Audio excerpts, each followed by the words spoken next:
Welcome to Java Academy. अगला topic है अपना आज का टॉपिक है इलेक्ट्रिक पावर। ठीक है, तो इलेक्ट्रिक पावर आज हम देखेंगे। इलेक्ट्रिक पावर क्या होता है। अच्छा, उससे पहले पावर क्या होता है। पावर टर्म को तो आपको पहले से पता होगा।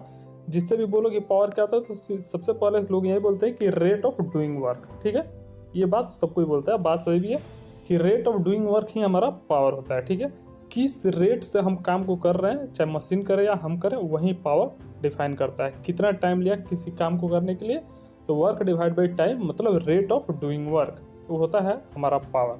यहाँ पे है क्या, इलेक्ट्रिक पावर। तो सिंपल बात जो हम अभी कर रहे थे रेट ऑफ डूइंग वर्क, उसी को इलेक्ट्रिक फॉर्म में मतलब इलेक्ट्रिकल एनर्जी के टर्म में हम बोलेंगे, तो उसी को हम बोलेंगे कि इलेक्ट्रिकल पावर। ठीक है, तो उसको कैसे हम बोलेंगे, देखिए यहाँ पे लिखा हुआ है the rate of doing work. ये तो ठीक है, बात सही भी है, ये यहाँ भी वैलिड है कि इलेक्ट्रिक पावर के लिए भी हम ये बात बोल सकते हैं। लेकिन इसको कहने का तरीका ऐसे है, the rate of consumption of electrical energy. ठीक है, इलेक्ट्रिकल एनर्जी कंज्यूम करने का क्या रेट है, उस हिसाब से हम इसको बोलेंगे इलेक्ट्रिकल पावर क्या है किसी चीज का। ठीक है, इट्स कॉल्ड इलेक्ट्रिक पावर। तो ठीक है, किस रेट से वो कंज्यूम कर रहा है इलेक्ट्रिकल एनर्जी कंज्यूम कर रहा है किस रेट से, इलेक्ट्रिकल एनर्जी किस रेट से कंज्यूम कर रहा है, उसी को हम बोल रहे हैं इलेक्ट्रिकल पावर। ठीक है, इलेक्ट्रिक पावर समझ में आया। जैसे कि एक बल्ब है, यहाँ पे एक बल्ब है, तो ये कुछ एनर्जी कंज्यूम करेगा। ठीक है, कुछ एनर्जी ये कंज्यूम करेगा, इसको हम करंट फ्लो कराएंगे। तो किस रेट से ये एनर्जी, इलेक्ट्रिकल एनर्जी, अगर इसको हम करंट फ्लो करेंगे इसका मतलब क्या है, इलेक्ट्रिकल एनर्जी कंज्यूम करेगा। तो किस रेट से ये कंज्यूम करेगा, तो इलेक्ट्रिकल एनर्जी लेगा, इसमें से लाइट निकलेगा, जो भी है। अगर यहाँ पे मानते हैं कि नहीं, यहाँ पे बल्ब नहीं, यहाँ पे फैन है। ठीक है, यहाँ पे हम एक फैन लगा देते हैं, तो ये भी तो एनर्जी कंज्यूम करेगा ना। ये जो चीज़ है इस पर करंट फ्लो करेगा तो ये भी एनर्जी कंज्यूम करेगा। कौन सा एनर्जी कंज्यूम करेगा, तो इलेक्ट्रिकल एनर्जी कंज्यूम करेगा। ठीक है, तो इलेक्ट्रिकल एनर्जी कंज्यूम करेगा। तो किस रेट से ये कंज्यूम कर रहा है इलेक्ट्रिकल एनर्जी, उसी रेट को हम बोल रहे हैं कि इलेक्ट्रिकल पावर। ठीक है, तो इलेक्ट्रिक पावर क्या है समझ में, the rate of consumption of electrical energy is called electric power. ठीक है, और पावर का ऐसा यूनिट क्या होता है, पावर का ऐसा यूनिट क्या होता है, वाट। ठीक है, पता होगा आपको, सबको पता होगा कि पावर के ऐसा यूनिट क्या होता है, वाट होता है। तो समझ में आया कैसे हम डिफाइन करेंगे इलेक्ट्रिक पावर को। ठीक है, the rate of consumption of electrical energy is called electric power. Simple है। ठीक है, समझ में आया बात आपको। चलिए आगे देखते हैं। आगे कह रहा है कि इसमें जब कोई भी सर्किट दिया रहेगा, उसमें कहेगा कि आप इलेक्ट्रिकल एनर्जी जब उसमें फ्लो होगा, जब करंट फ्लो होगा, तो उसका इलेक्ट्रिक पावर हम कैसे डिनोट करेंगे, कैसे निकालेंगे। सिंपल है।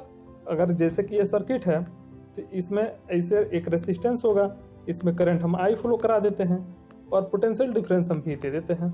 जैसे कि यहाँ पे ये सर्किट छोटा सा बना हुआ है। ठीक है, तो अगर इसमें करंट आई फ्लो कर रहा है और यहाँ पे पोटेंशियल डिफरेंस भी है, तो इसमें देखिए आप एक टर्म याद रखिएगा कि इसमें पावर होगा आई स्क्वायर आर। क्या, आई स्क्वायर आर, यही होगा पावर। किसी भी सर्किट में जब करंट आई फ्लो करे और उसमें रेसिस्टेंस आर लगा है, तो हम क्या कहेंगे उसमें पावर कितना है, क्या पावर कंज्यूम कर रहा हो, आई स्क्वायर आर। ठीक है, करंट उसमें फ्लो कर रहा है आई, रेसिस्टेंस है आर, तो पावर उसमें कितना होगा, आई स्क्वायर आर। क्लियर, समझ में आ रहा बात आपको। तो ऐसे ही इसको डिनोट करेंगे। अब सोच रहे हैं कि ये टर्म क्या है और ये क्या है, आपको याद ये रखना है बस, आई स्क्वायर आर। ठीक ना, और दूसरा क्या है हम बता रहे हैं आपको। तो पावर क्या है, पावर ये है आई स्क्वायर आर। यही आपको बार बार हम बोल रहे हैं कि ये टर्म आपको याद रखना है बस। तो पावर फिर हम एक बार लिखते हैं यहाँ पे, पावर जब भी बोला जाए आप सीधा बोलिएगा कि आई स्क्वायर आर हमारा पावर है। क्लियर। अच्छा, बाकी चीज क्या लिखा हुआ है, वी आई और वी स्क्वायर बाई आर, ये क्या लिखा हुआ है हम बता रहे हैं आपको। चलिए हम बोल रहे हैं कि पावर जब भी बोला जाए तो आप लिखिएगा कि power is equal to I square R. ठीक है, बस इतना आपको याद रखना है, यही मेन चीज़ है, यही होता ही है। ठीक है, लेकिन एक चीज़ आपको ये भी आता होगा कि V equal to I R, ये भी आपको पता होगा। बस इसी चीज़ में यहाँ से कुछ टर्म यहाँ से उठा के इसमें हम रिप्लेस करेंगे तो दूसरा फॉर्म बन जाएगा। जैसे कि एक बार हम आई को रिप्लेस करते हैं, देखिए यहाँ से वी बाई आर हम करेंगे तो आई हो जाएगा। ठीक है, इस चीज़ को हम इसमें करते हैं, पुट करते हैं। ठीक है, तो power is equal to I square के जगह पे हम रखेंगे दिस, क्या, वी बाई आर का स्क्वायर, यही ना है। यहाँ से आई स्क्वायर करेंगे तो ये हो जाएगा आई इंटू क्या है आर। ठीक है, तो यहाँ से क्या बनेगा, पावर। तो पावर यहाँ से बनेगा वी स्क्वायर बाई क्या, आर। नीचे आर स्क्वायर आएगा तो ये स्क्वायर से ये आर कट जाएगा, तो वी स्क्वायर बाई आर एक टर्म बन गया।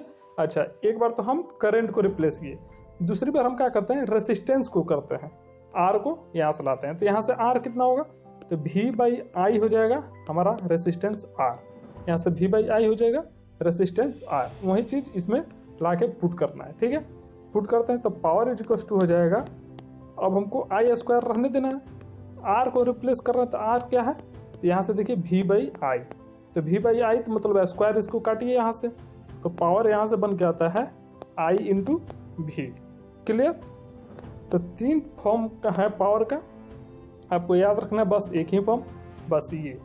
ठीक है, एक ये, और इसी से बन के आता है आपका ये, दिख गया आपको कैसे आ रहा है और ये कैसे आ रहा है, ये चीज़ आपको याद रखना है। और यहाँ से V equal to I R से एक बार आई को रिप्लेस कीजिए, एक बार आर को रिप्लेस कीजिए, तो आपको एक ये बन के आएगा, एक ये बन के आएगा। क्लियर, तो पावर क्या होता है, तो पावर सिंपल होता है कि power is equal to I square R. ठीक है, बस याद इतना ही रखना है, सिंपल है। चलिए आगे देखते हैं आगे क्या है, ये सब समझ में आ गया आपको। चलिए अगला टर्म है अपना, एक छोटा सा टर्म है आगे, इलेक्ट्रिक पावर हो गया। अब इसमें देखिए इलेक्ट्रिक पावर में एक छोटा सा टर्म आता है, ये सबको पता भी होगा, किलो वाट आवर। बार बार ये पूछा भी जाता है कई बार एग्जाम में, किलो वाट आवर को डिफाइन कीजिए, या किलो वाट आवर क्या है। थोड़ा है ये इलेक्ट्रिक पावर का ही टर्म, लेकिन ये पावर नहीं है। पहले हम बात बोल रहे हैं कि इलेक्ट्रिक पावर में हम पढ़ते हैं, लेकिन ये पावर नहीं है, ये है एनर्जी।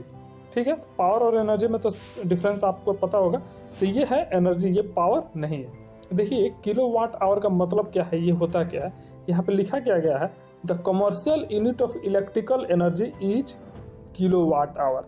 कमर्शियल यूनिट है, ये भी यूनिट ही है इलेक्ट्रिकल एनर्जी का, यहाँ पे लिखा हुआ है ना इलेक्ट्रिकल एनर्जी, पावर नहीं लिखा हुआ है, एनर्जी लिखा हुआ है। ठीक है, तो किलो वाट आवर क्या है, ये पावर नहीं है, ये एनर्जी है। तो यहाँ पे लिखा हुआ है the commercial unit of electrical energy is kilo watt hour. ठीक है, मतलब कि 1 किलो वाट आवर ये जो दिया गया है, इसका मतलब क्या है, यहाँ पे किलो वाट आवर। ठीक है, तो किलो वाट आवर का मतलब ये एनर्जी है, और इतना ये कहाँ से आ रहा है, ये 3.6 इंटू 10⁶, यहाँ से देखिए किलो का मतलब होता है 1000 होता है ना।